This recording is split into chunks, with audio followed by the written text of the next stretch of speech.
Welcome, fellow curious denizen. This is Nirmal In New York, with your co-hosts Nirmal Singh and Raymond Mohammed, and various guests.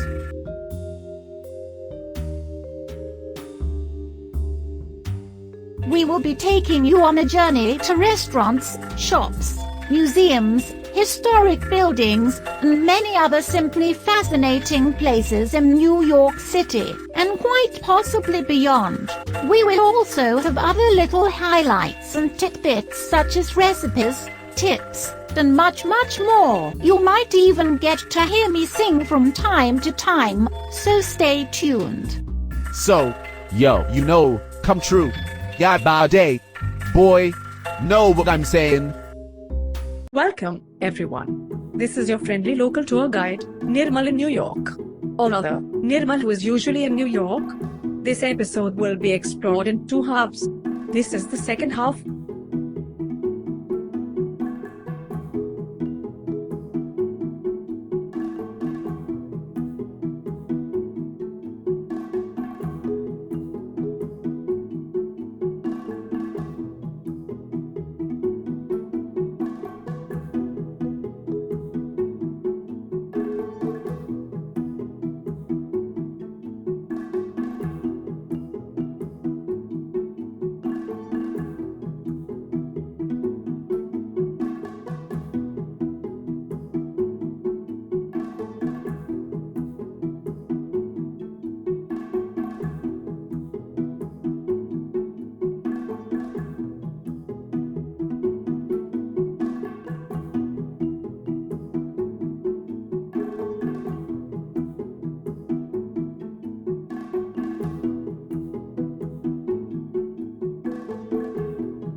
We eventually went back to Firestone, and again, were told we were too late to be seen. By this time, I couldn't afford another room for the night. We were forced to spend the night in the car. We made the best of it, however. We took a couple strolls in the dark, got some food, a little whiskey, and hung out in the back of CVS till it was about to close. There is a lovely little patch of homes up Brynmore Avenue, up the side of the Firestone building. Some truly beautiful Victorian or turn-of-the-century jobs with stone or elaborate woodwork. In some cases, both, and truly idyllic-looking streets, like in a magazine. We left the windows open somewhat for air. I feared we'd be robbed or vandalized, but we were okay, albeit a bit uncomfortable. We had scouted out a 24-hour Rite Aid, so bathroom plans were good. I bought us neck pillows, and we settled in.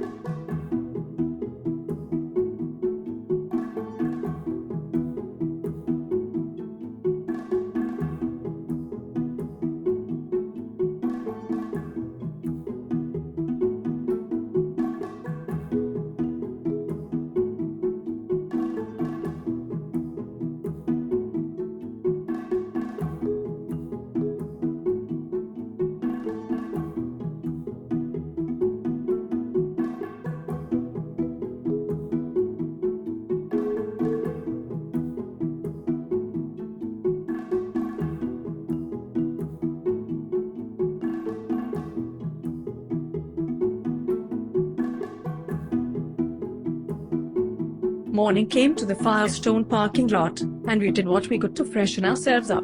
I used hand sanitizer spray to tidy up my hair, it works in a pinch, and had bought face wipes at the CVS the night before.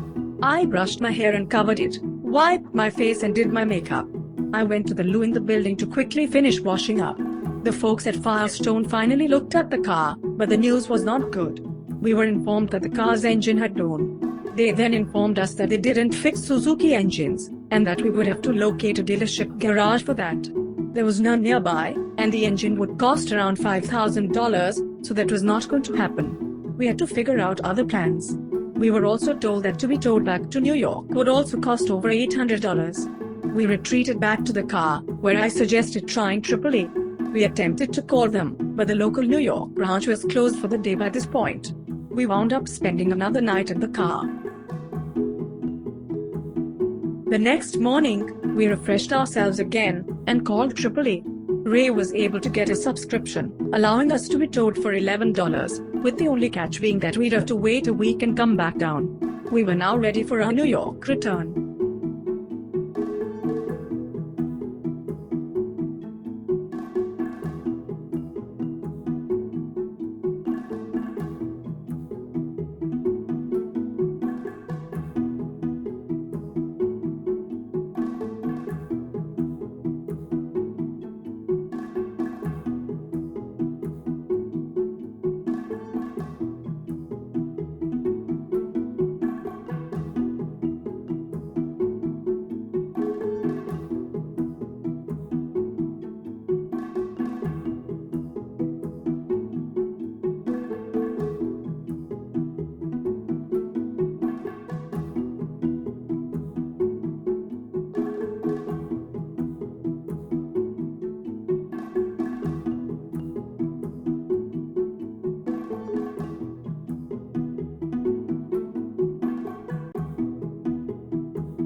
We arranged a Greyhound bus back to Port Authority.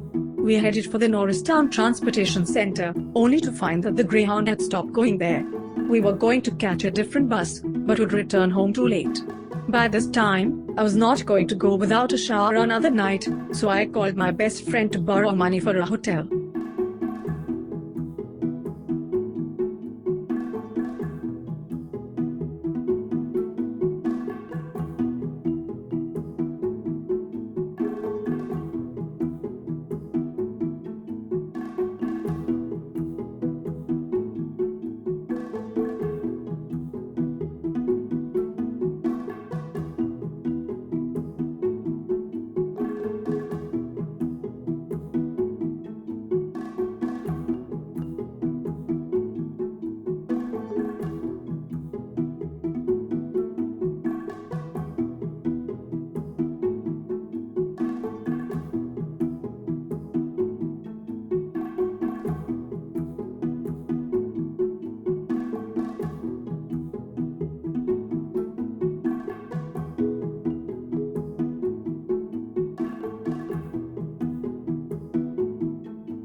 We had to redirect ourselves, so we hopped back aboard the ship and made our way back to Center City, Philadelphia, so we could catch the bus back to Balakinwit. We had to grab our luggage. We wound up wandering around a few Philadelphia streets for the afternoon. Center City is a lot like New York City, except less exciting. There's a Chinatown section, but it's much smaller. There are many tall buildings, old buildings, and busy streets like Manhattan. There wasn't as much diversity as here in New York, however. You rarely see any Desi, the umbrella term for South Asian or Arab people around. Even the Asian people were surprisingly less than you would expect. It wasn't completely unpleasant, though I will confess I will take Manhattan over it any day. I hadn't been to Philadelphia in decades, and certainly not by foot. My father took us on a couple-day trips in the car there when I was a wee one. In fact, I half expected it to be far more nerve-wracking than it really was. In fact, I enjoyed comparing Center City Philly with Manhattan.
Once that was sorted, we were back to Conshohocken.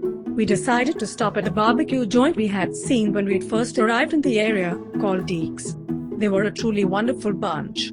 They even gave us some free wings. The food was truly incredible.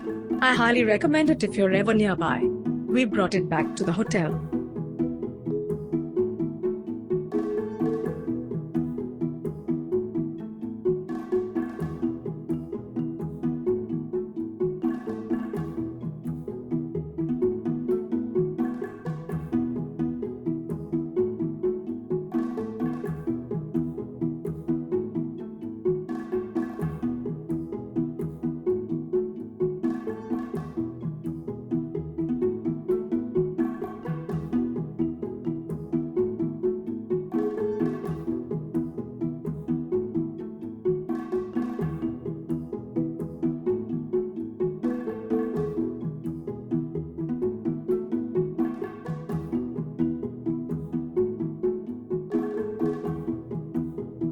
The next morning, we finally made it back to Port Authority. This did not go without a hitch, however, as when I exited the bus, my suitcase was missing.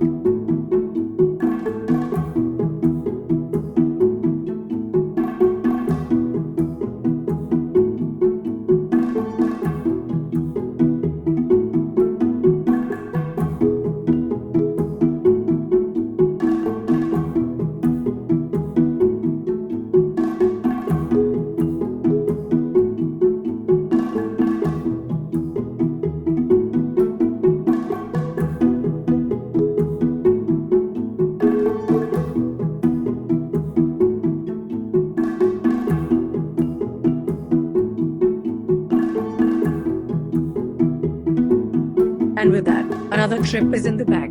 See you next time. Always remember you're welcome to join us at www.patreon.com/secondinnermallsync and www.dailymotion.com/secondinnermallsync and of course, on YouTube. Special thanks to Kevin Walsh of Forgotten New York, forgotten-now.com and Dan Bell on his Film It. And this is Dan Bell YouTube channels for inspiring this work. And Bell YouTube